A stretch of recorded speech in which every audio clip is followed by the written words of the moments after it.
graduaban. Y entonces muchos de ellos se ponían como estudiantes, ¿cómo se llama? Grupos de estudiantes que peleaban con los bueno, rectores y los profesores. Lo que pasaba en la central, cuerpo estudiantil. Claro. Exacto. Entonces, los gastos deficitarios cuentan con recursos asignados que alcanzan solamente para 6 meses a valores estimados del 2020. Destaca el servicio de Internet, cuyo presupuesto anual otorgado alcanza solamente para cubrir un mes. Curiosamente, el Ejecutivo Nacional ha establecido la necesidad de prestar el servicio educativo online por motivo de la pandemia del COVID-19. Los desembolsos de recursos enviados por el Ejecutivo Nacional entre enero y febrero del 2021 apenas alcanza el 14% del total previsto para ese periodo. Los servicios de mantenimiento estimados para garantizar la cobertura de los 6 primeros meses del año ahora alcanzan para un mes y equivalen al 21% del presupuesto anual. Las limitaciones presupuestarias impidieron considerar recursos para cubrir los gastos de inversión de los proyectos académicos y de planta física. Son 52 edificios, 180.000 metros cuadrados de construcción solamente en la sede de Sartenejas. ¿Ok? ¿Esa universidad que también enseñan ciencia? Sí, como química y toda esa cosa. Sí, claro. ¿Cómo hacen eso si no hay material? No, los laboratorios se están convirtiendo en espacios abandonados debido al deterioro de las instalaciones y equipos, por un lado, y de las jubilaciones, renuncias y reposos del personal académico y administrativo. Adicionalmente, las prácticas de carácter docente a desarrollar en los laboratorios se ven afectadas como consecuencias directas de las dificultades para conseguir insumos o no contar con servicios básicos como energía eléctrica, agua potable, y así es, cuyas limitaciones o falta de disponibilidad de transporte público en la zona disminuyen la posibilidad de traslado de los miembros de la comunidad universitaria. Este aspecto es particularmente sensible para la Universidad Simón Bolívar, dada su localización periférica en el extremo sureste de la ciudad. Lili Steiner, egresada de la Universidad Simón Bolívar, expresa en el blog de comentarios de la Asociación de Egresados el sentir de quienes estudiaron, vivieron y se formaron en la Universidad Simón Bolívar. Hablar, pensar o escribir de la Bolívar genera infinita gratitud por el momento y por la transformación personal que vivieron. Gratitud por la generosa oferta de una educación de primer mundo, un sistema educativo de vanguardia, con docentes, personal, infraestructura y recursos educativos de altísima calidad. Recuerda, el socialismo funciona hasta que se acaba el dinero. Claro. ¿Ok? Fuimos los beneficiarios de su visión y su modelo educativo, y donde quiera que estemos, trabajamos para el logro de una sociedad más justa y promovemos el desarrollo armónico y sustentable de sus dimensiones sociales, políticas, culturales y económicas. Un modelo que está visto fracasó. ¿Ok? Siempre ha fracasado. Mira, el socialismo ha fracasado en todas partes que se ha implementado. En todas. ¿Ok? Los judíos no pudieron, los rusos no pudieron, los chinos no pudieron, los... pero Chávez, según él, iba a poder. Exacto. Bueno, los cubanos han podido por 70 años. Eso no es otra cosa sino puro maquiavelismo, porque realmente el estudio del socialismo debe ser arrancado a partir del estudio de precisamente lo que tú estás escuchando ahora de el príncipe de Maquiavelo. Cuando tú hablas de Fidel Castro no, realmente era un príncipe de Maquiavelo, o sea, las consideraciones morales dentro del gobierno no existen. Lo único que existe para ellos es tomar el poder y conservar el poder. ¿Ok? Y los principales aliados de los que se encuentran en el poder precisamente son aquellos que se supone debería disputarles el poder a ellos. Y no lo hacen. ¿Por qué? Porque, como dice en el libro de Maquiavelo, el príncipe tiene que hacerle sus regalos a las personas que lo sostienen en el poder. ¿Y quiénes son las personas que lo sostienen en el poder? Los supuestos opositores. Claro. Son ellos los que sostienen a... Esos no son opositores, nada, esos son colaboradores, cooperadores, claro, y cómplices. Pero que ellos terminan siendo parte de ese 3% de la población donde lo tienen todo. Recuérdate cuando comentamos en este mismo programa que Ramos Ayub llegaba en una avioneta jet de comprar el mercado en Aruba. ¿Ok? A esa gente no les importa lo que esté pasando con el país. Ellos están desconectados completamente. No están desconectados. Ellos tienen su realidad. ¿Ok? Ellos tienen su realidad y a ellos les importa muy poco lo que ocurra debajo de su realidad. Esa es la... El maquiavelismo. Ese es el príncipe. Eso es el príncipe. Y Venezuela pues está en esa onda hace muchos años. No es Chávez, ¿ok? No son los 40 años de democracia. Recuérdate, cuando se muere, después de la prematura muerte de Gómez, vamos a hablar de eso enseguida de que tengamos los mensajes comerciales. Thank you, David. Hey folks, this is Victor with the On Point with Victor show. Make sure you listen every Tuesday 1 to 2, only right here on America's Web Radio, the On Point with Victor show. Remember folks, I'm not angry, I'm just right. And you can find out why every Tuesday from 1 to 2, the On Point with Victor show, only right here on America's Web Radio. If you live to serve and want to make an even bigger difference, consider joining the U.S. Army. With training in fields like medical care, linguistics, and engineering, an Army career can amplify your efforts with humanitarian opportunities all over the world. Plus, you'll receive competitive pay and incredible benefits, so you'll be taken care of, too. Learn more at GoArmy.com. Hello, my name is Rick White, and I'm the director of the Georgia Military Veterans Hall of Fame. I want to encourage all Georgia veterans to consider being nominated to the Georgia Military Veterans Hall of Fame. And if you are a Georgia veteran, and the definition of a Georgia veteran is either you were born in the state of Georgia, or you've lived here 10 years, or you were raised your right hand and joined the military in this state, you are considered a Georgia veteran. For further information, go to www.gmvhof.org, or you can contact me at 678-427-0915. We'd love to have your nomination for the Georgia Military Veterans Hall of Fame. Thank you so much. You're listening to America's Web Radio on the AmericasBroadcastNetwork.com. Thank you for listening. Y seguimos con Hablemos Venezolano. Que siga el desmadre con la Universidad Simón Bolívar. Sí, ya lo de la Universidad Simón Bolívar, como te puedes dar cuenta, es producto precisamente de la estructura socialista que ha habido en Venezuela desde hace muchísimos años. Okay, y tú sabes que me los he encontrado acá, ¿no? Me los he encontrado acá y quieren cambiar este país porque según ellos el socialismo funciona. Lo que pasa es que en Venezuela no funcionó. Aquí sí va a funcionar. Aquí se va a funcionar, claro. ¿Okay? Exacto. Entonces, aquí sí va a funcionar. Cuando ellos no se dan cuenta que el sistema socialista es el enemigo natural de los Estados Unidos.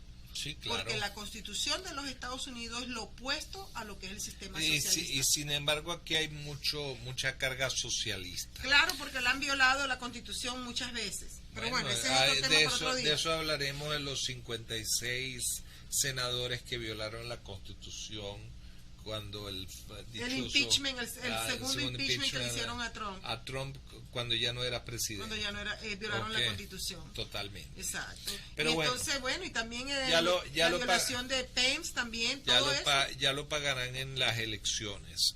Okay. Entonces, ¿qué ocurre? Recuérdate que que hay muchos socialistas que no sabe que es socialista. Uno de los casos fue López Contreras. Sí. ¿Ok? López Contreras es el primero que le da golpe al mercado abierto y convierte a Venezuela, crea las condiciones para que Venezuela fuera una nación dirigida por el Estado, que básicamente es el socialismo. Claro. En 1936, después de la muerte de Gómez, empiezan a decir que el país necesita ser modernizado. Claro, ahí fue Ok. donde estuvo la cosa. Y él En vez de mirar para Estados Unidos, miraron para otro lado. Y ¿no? él preguntó, es que los Estados Unidos en ese momento era un desastre, ¿ok? Estábamos Estaba en la la depresión. Gran Depresión. Entonces, ¿qué ocurre? Que él voltea a ver y pregunta, ¿cuál es el país que tiene mayor éxito en este momento? Y resultó ser la Alemania de Hitler. ¡Hitler! Y él copia exactamente las mismas cosas que Hitler hizo. Crea un banco central al estilo del Bundesbank, le roba, le expropia el dinero a los depositantes, a toda la gente, le expropia el dinero y crea en base a ese oro, dice, estas son las reservas de la nación. No. ¿Eso no pasó aquí también? Eso pasó aquí también.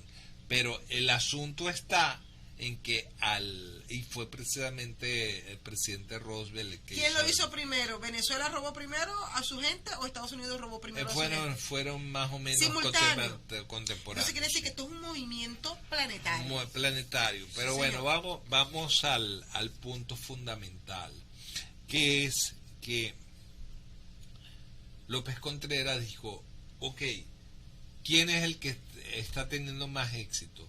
Hitler subió en el año 33 al poder y ya para el año 36 estaba haciendo unos Juegos Olímpicos. Sí, yo me acuerdo de la película esa, que yo vi esa película que se llama... Esos fueron los primeros Juegos Olímpicos, ¿verdad? Sí, no eran los primeros Juegos Olímpicos. De la modernidad. Fueron los Juegos Olímpicos de 1936. Lo Pero que pasa muy es, moderna. Lo que pues quiero ellos decir fueron, es como los modernizado. primeros Juegos Olímpicos de los tiempos modernos fueron en Atenas en 1896. Entonces, ¿cuál era lo que definía que lo de Hitler fue tan diferente? Pues que a él lo otro? creó el modelo de Juego Olímpico con grandes inauguraciones. ¿No fue la primera transmisión de película por la fue la televisión? primera transmisión por televisión y ese tipo de ok. cosas. Eso fue lo que le dio preponderancia. Eso, ok. Pero a lo que vamos es que él dice, bueno, ¿cuál es el modelo? El Bundesbank, el que expropiamos la riqueza del ciudadano de esa manera. Claro. Después, ¿qué otra cosa? Bueno, vamos a crear la Guardia Nacional, que era modelada al estilo de las SS alemanas. Claro. Ok, Nacional. Ok, Nacional. sí. Para controlar a la gente. Y está en la Constitución venezolana. Sí, es todo para el controlar a los control ciudadanos. de la población. Exacto. Ok, Y aplaudido por los venezolanos. y es el militarismo por encima del ciudadano, que se supone que el poder civil proviene de la voluntad de la gente, que le concede al gobernante el poder, pero el gobernante le cambió la polaridad y ahora resulta ser que el gobernante es el que le da los privilegios que al gobernante le conviene al ciudadano. ¿Ok?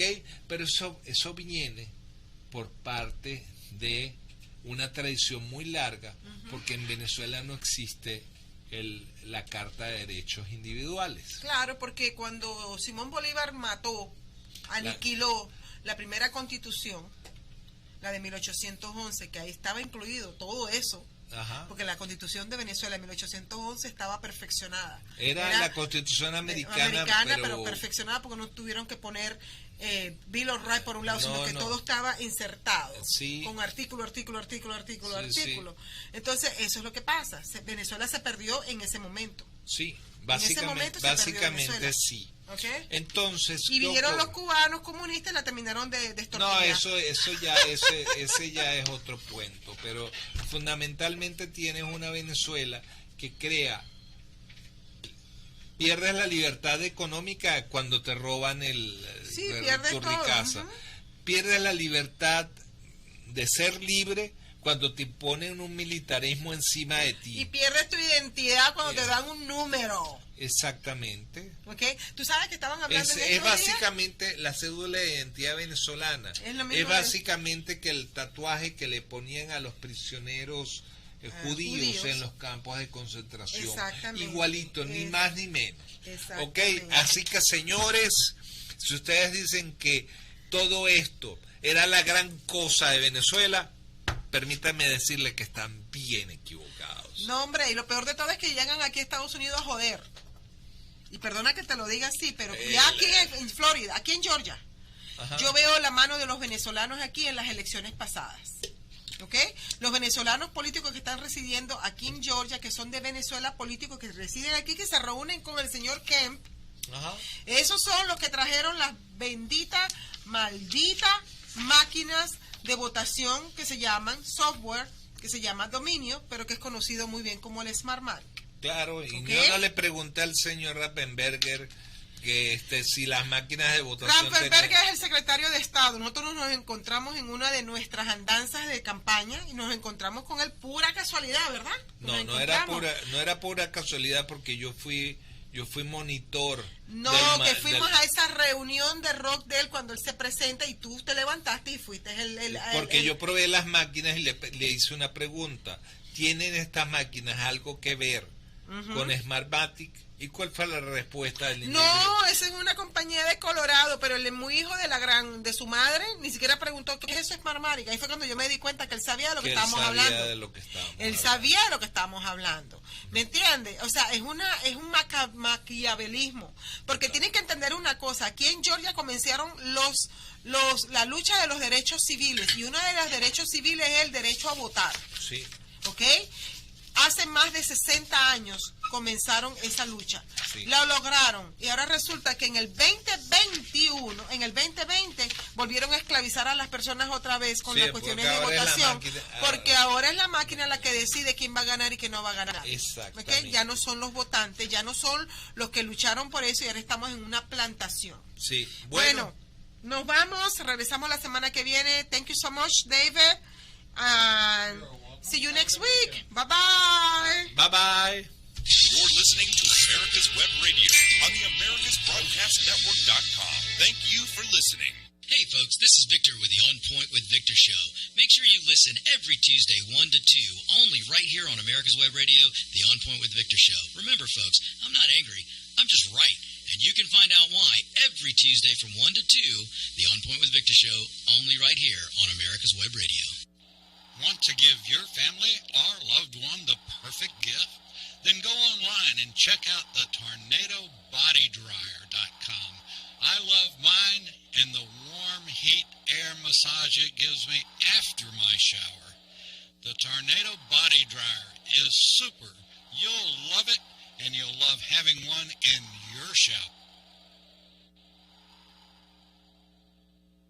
If you live to serve and want to make an even bigger difference, consider joining the U.S. Army. With training in fields like medical care, linguistics, and engineering, an Army career can amplify your efforts with humanitarian opportunities all over the world.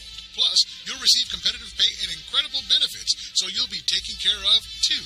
Learn more at GoArmy.com.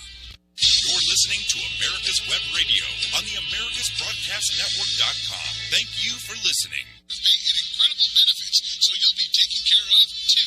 Learn more at GoArmy.com.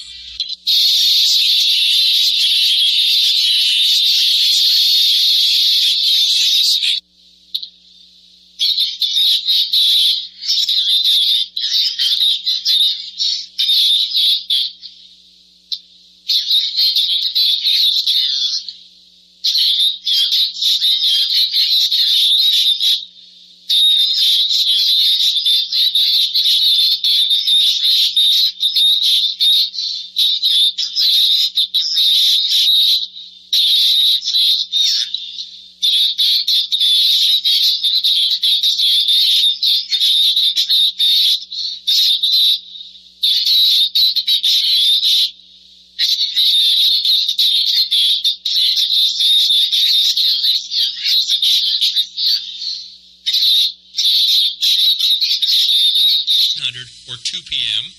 for Locked and Loaded on America's Web Radio. to America's Web Radio on the AmericasBroadcastNetwork.com. Thank you for listening. Welcome, everybody. Now it's live. We're going. I am Roger B. This is Locked and Loaded on America's Web Radio, and it is 1400. Here we go. I'm going to start off with one of my favorite stories here. In fact, our illustrious leader has pointed this out to me.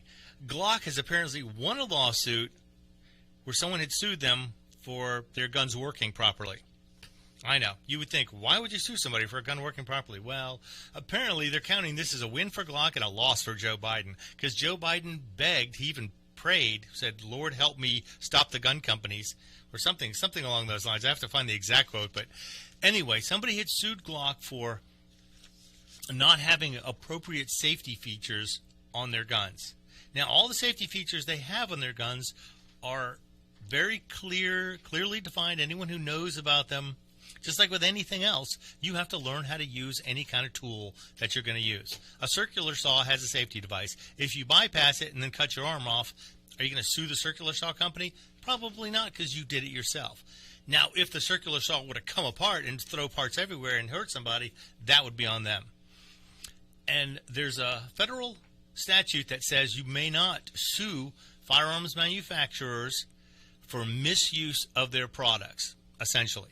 Meaning, if someone uses a gun to commit a crime or kill somebody or shoot somebody or harm somebody in any way, you cannot sue the manufacturer of the gun, because it did what it's supposed to do. It's a tool. It works how it's supposed to work. Because so many activists would have tried to tie up every manufacturer in court forever with frivolous lawsuits, they decided, this is not fair. It's not right. Now, it doesn't mean gun companies cannot be sued. If a gun were to malfunction or work improperly or have some sort of, recall issue where it caused harm to somebody, then they are liable. They are not completely immune from liability lawsuits. But this one was just somebody pulled the magazine out of the gun, thought it was empty, pulled the trigger, and there was one in the chamber, and he got shot and paralyzed. So, the gun worked as it was supposed to. But you know what they say, stupid is as stupid does.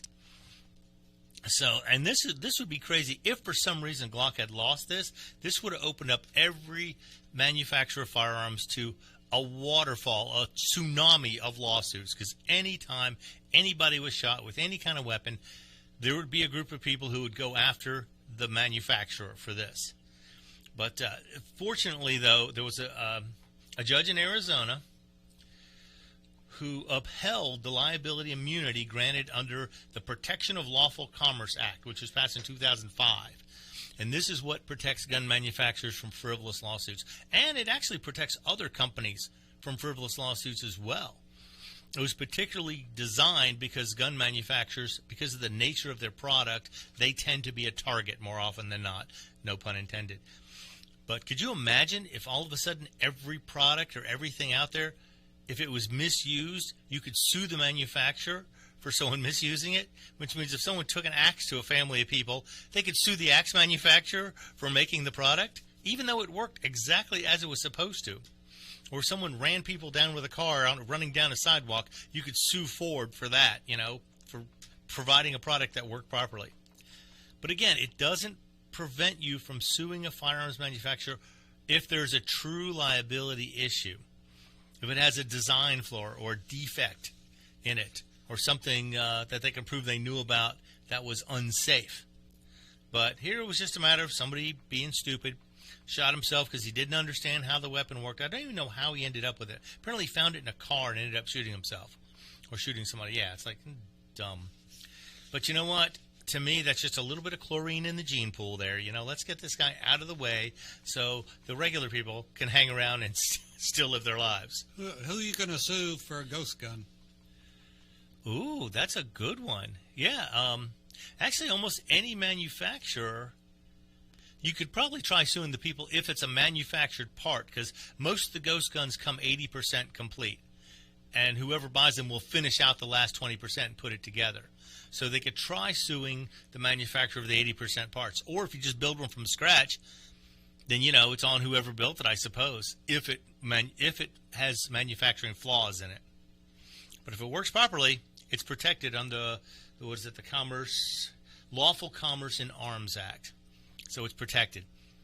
But I just couldn't imagine if they actually went through and Glock had lost this lawsuit, how many other lawsuits would that open to every manufacturer? Guns would be extremely scarce, ridiculously expensive, and it would just be it'd be an undue burden on all of them. And then it would probably spread to other types of products. Before you know it, kitchen knife manufacturers would be being sued for people chopping their fingers off or, stabbing spouses with them. Whatever's done with kitchen knives beside cooking.